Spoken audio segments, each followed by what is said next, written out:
Ganahan ba mo nga mahimong suod sa kinabuhi ni Jesus? Maayo.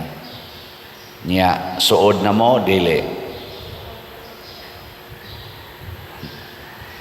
Kining pagsigig simba, kining pagsigi og nobina, pagsigig misa, siging himo aning tanan nga mga devotional nga mga prayers, mao ni sila ang mga pipila sa atong gitan-aw o gikonsidera nga makapasuod nato sa Ginoo. Ato dayong nganlan og Diyos nun kaayo na siya kay kuan kaayo sige ginagsimba, sige adorisyon, sige og rosaryo. Porting hutdon gina niya rosaryo ang upat ka misteryohan. Niya daghan pa kay na siya nobina, tag sa kadangaw ang kanang patong-patong sa nobinas mga santos. Unsa man na? Suod na sila sa Ginoo o dili? Moingon kitang suod, pero dili day na maoy basihanan sa Ginoo. Dili gani ang atong title nga kita mga Katoliko, ang atong simbahan tinukod gyud ni Kristo. Ang atong unang Santo Papa si San Pedro mo nang suod kita sa Ginoo kay kita gyud ang tinuod nga simbahan. Dili gyapon na siya assurance. Di man gani assurance ang pagkainahan o pagkaigsuon ni Kristo nga mao'y gitanaw sa mga Hudiyo sa una nga naa siya'y inahan, naa siya'y mga igsuon. Ang pasabot aning igsuon, suod niya nga mga tao kay bugtong man siyang anak ni Maria.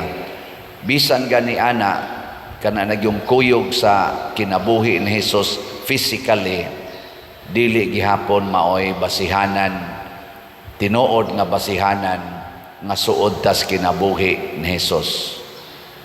Ang iyang gimension dinhi sa atong ebanghelyo ningon siya, kinsa man ang akong inahan og mga igsuon mao kadtong mamati sa pulong sa Dios og magtuman niini. Kana gyung ato bitang gugma sa pagpamati o pagtuman sa pulong sa Ginoo, mao gid ay makapasuod nato ni Kristo. Ngano man kay siya man ang pulong nga nagpakatao, ang pulong sa Dios nga nagpakatao. Kung magsigi tag paminaw nya mahigugma jud kay tang mo maminaw og motuman sa pulong sa Ginoo, akana suod kita sa Ginoo. Gilingay mong tupad na nahigugma kas pulong sa Ginoo. Kanang moingon ang Ginoo nga ibaligya ang tanan mong katigayunan ug ang halin ihatag ngadto sa mga kabus, nahigugma mo ana. Ha? Si San Roque nahigugma na, si Saint Francis of Assisi nahigugma na, ila ginang gibuhat. Si San Vicente Ferrer, San Pedro Calungsod, San Lorenzo Ruiz, hasta gani Bishop Chupilo Camomot, Mother Teresa of Calcutta, daghan. San Ignatius of Loyola, San St. Bosco, St. Vincent de Paul, ug ang mga apostoles, practically, ilagin ng gipaminaw o ilang gituman. Nilingay mong tupad na karon sa imong kinabuhi, andam na nimong ibaligya ang tanan. Ingna ko no. Ingna ba? Inaandam na ka. Baligya ang tanan, niya ang halin ihatag ngadto sa mga kabos. Moingon gani ka, murag lisod mo na siya. Wa ka mahigugma. Unsa may atong gihigugma inig ingon nato nga murag lisod na siya tumanon o napagani uban nga mga bright moingon pa gyud di maguna mo ipasabot nga literal, figurative ra man na, pasumbingay ra man na sa Ginoo. Ang gipasabot ana sa may gipasabot. Sa may gipasabot, maingon din sila nga, ang gipasabot ana nga mutabang lang jud kas imong isig ka tao. Ana, dili oy.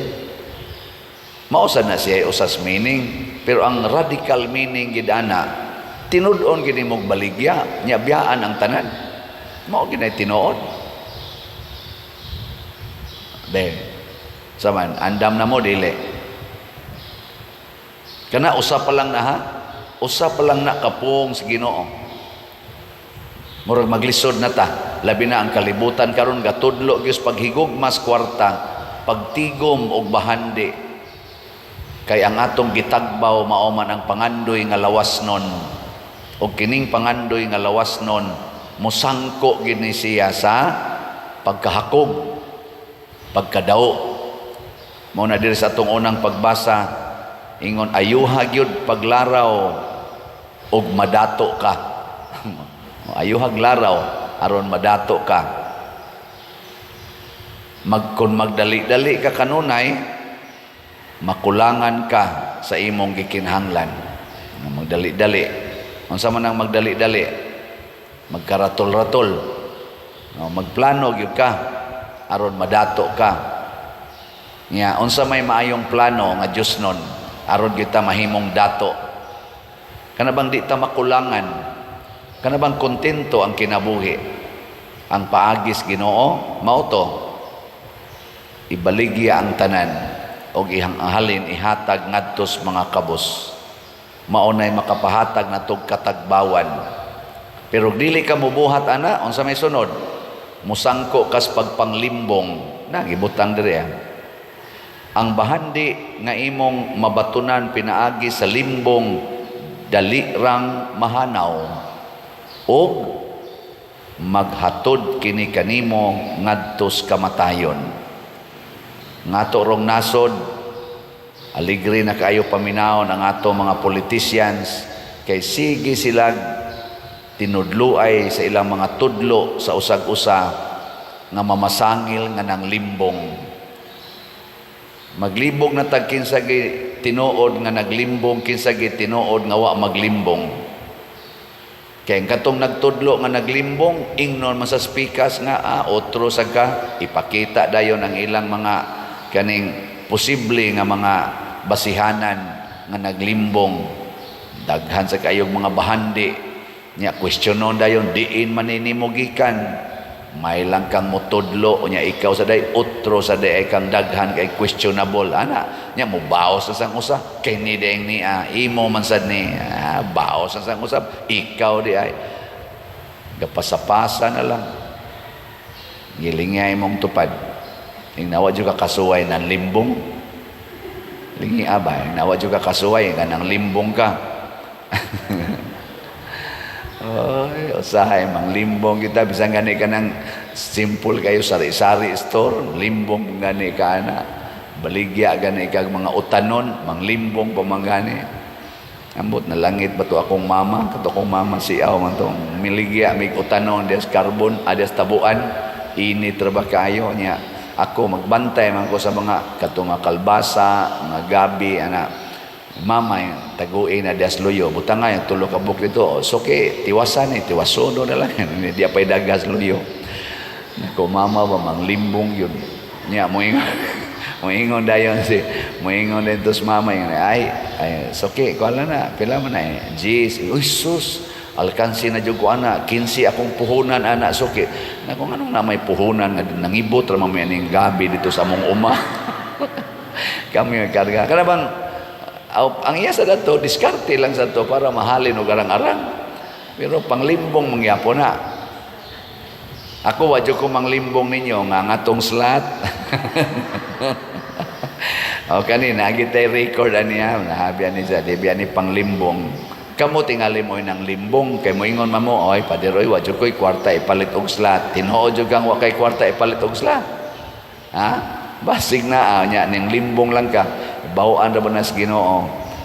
Ang atong halin sa SBF DAG para ni sa atong kumbinto, ibayad nato sa mga contractors kay uban-huma naman ang mga trabaho diha.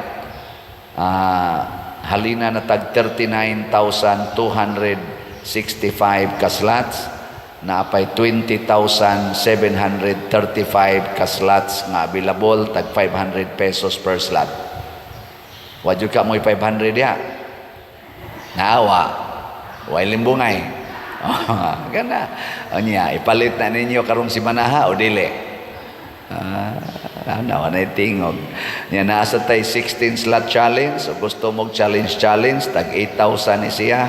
O nanatay 242 ka 16 slot challenge. O atong pakpakan bi, ang namalit ani. Na, very good. O kaniha, kwintas claras giniya. Niya, ang atong CTU katong para ato panghatag nga bugas karong sunod buwan, Oktubre, o ipatukod na to mga balay sa mga kabos kay mga panimalay din sa tong parokya, basig mga abot na mga 61 ka balay. Nahalina na tag 10,790 ka slots, na apay 59,210 ka slots nga available nga tag 100 pesos per slot. Ngutana ko tubags tinarong na kay 100 wa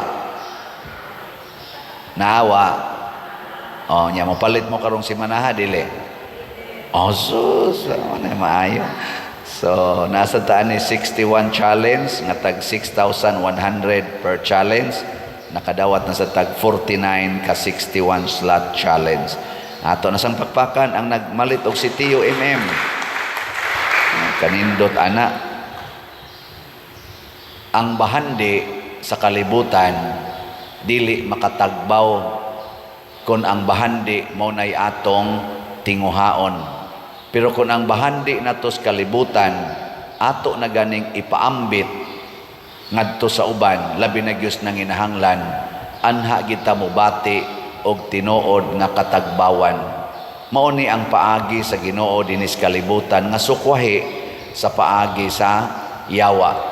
Ang yawa kay iya man tang tudluan, imo na ni, imo na ni, imo na ni, imo ni tanang gingharian, imo ni tanang kwarta, imo ning tanang gahom, imo ni tanang dungog, aron ka matagbaw.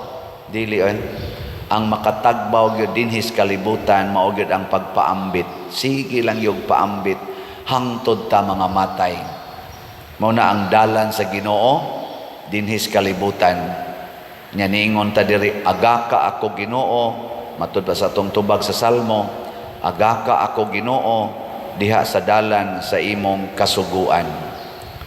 Kamong mga asawa nga magsigi og tuman sa sugo sa Ginoo nga tahura, sunda ang inyong bana. Sige gid mong hatag anas inyong bana. Ang tinuod yun ninyong bation, tagbaw kay mo sa inyong kinabuhi. Kontento kay mo sa inyong bana. Bisan pagtamparuson ka panagsa. Mo. Adi mong to. Awa pa man mo tuman na. Kamusang mga bana nga magsigig tuman sa sugos Ginoo nga nagingon higugmaa ang inyong asawa, ampingi sila nga dili makasala aron pirmi gid silang limpyo sa matas Ginoo. Nya magpakamatay gid mo ana mga bana, di nyo surang-surangon yung asawa. Dili ninyo tagaag mga kasakit, pinaagi ng inyong mga bisyo. Pagkaninduta sa imong kinabuhi, kanabang mo pugong yug ka. Ako sad nga pari, musunod yug ko sa sugos Ginoo nga puyi gyud padre ang kinabuhi nga kakabos kanang silibasi o kanang obedience ngadto sa imong mga superiors o sa simbahan o ako ginang puyan, labi na ginang kakabos. Nya ang tanang kolekta ato yung gamiton para simbahan. Tagbaw kay ko sa kong kinabuhi ana. Nya kamusad unsam sa inyong bation? Di mo matagbaw. Tagbaw san mo. Oh.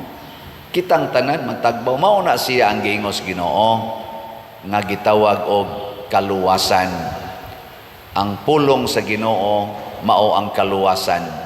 Kinsa ning pulong sa Ginoo nga nagpakatao mao si Kristo. Importante ba nga mahimo ta niyang inahan og mga igsoon?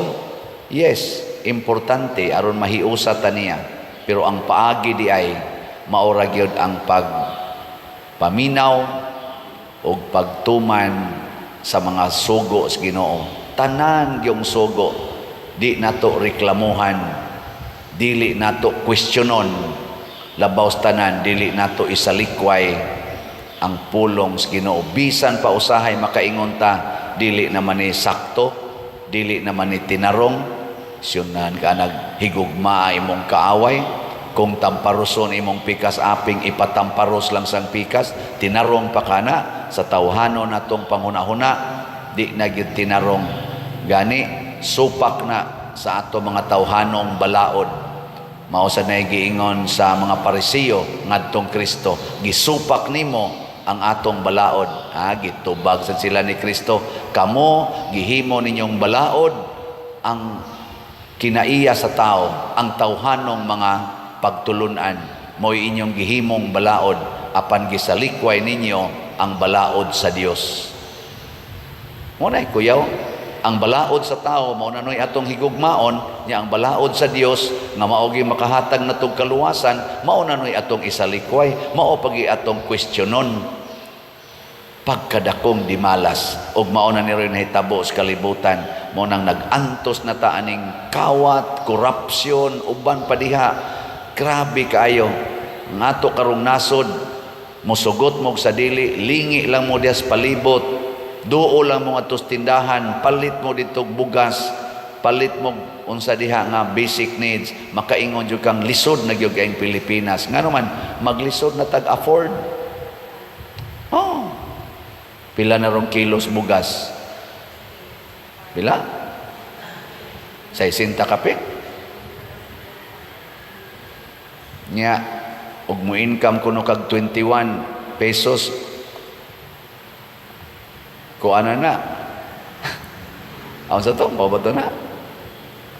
Average, mao na kuno nay average. Average ang imong life. Sa ato pa dili naka below average.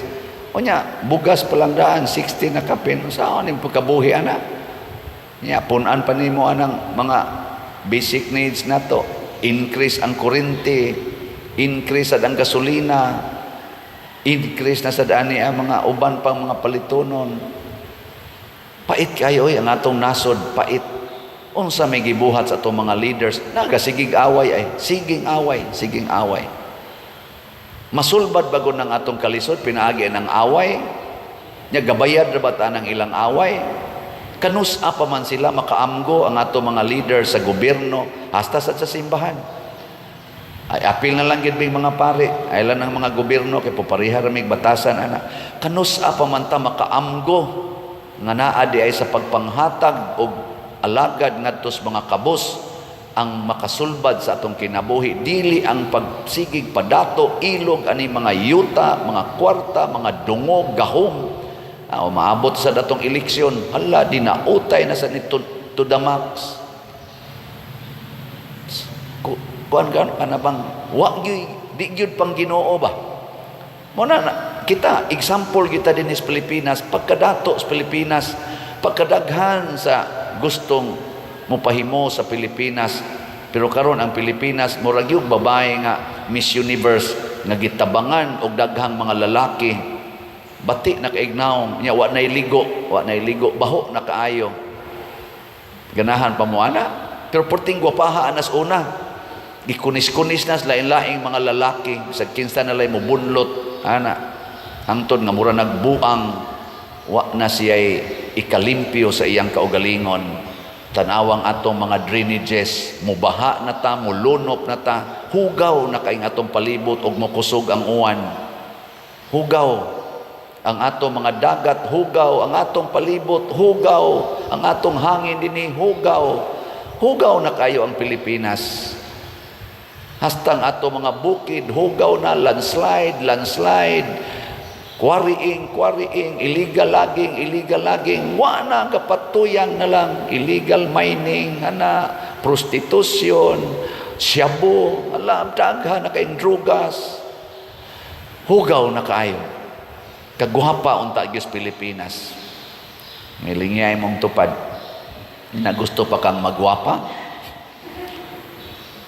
gusto ka magwapa o magwapo, gusto tang maulian ning atong nasod, hala, kitang tanan mga dato og pobre, mga naay posisyon og mga sulugoon, maminaw ta og mosunod ta sa pulong sa Ginoo. Katoliko ta, majority Kristiyano ta, 90% Christians din sa Pilipinas. puy-an nato ang pulong sa Ginoo.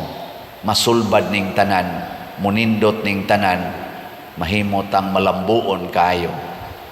Pero magsigit ag padayon aning atong yawanon nga mga batasan, muratag mga taong professional, pero atong tawgon og unprofessional ang atong mga buhat. Muratag mga taong katoliko, apan yawanon ang atong mga buhat. Mga guba kita ani.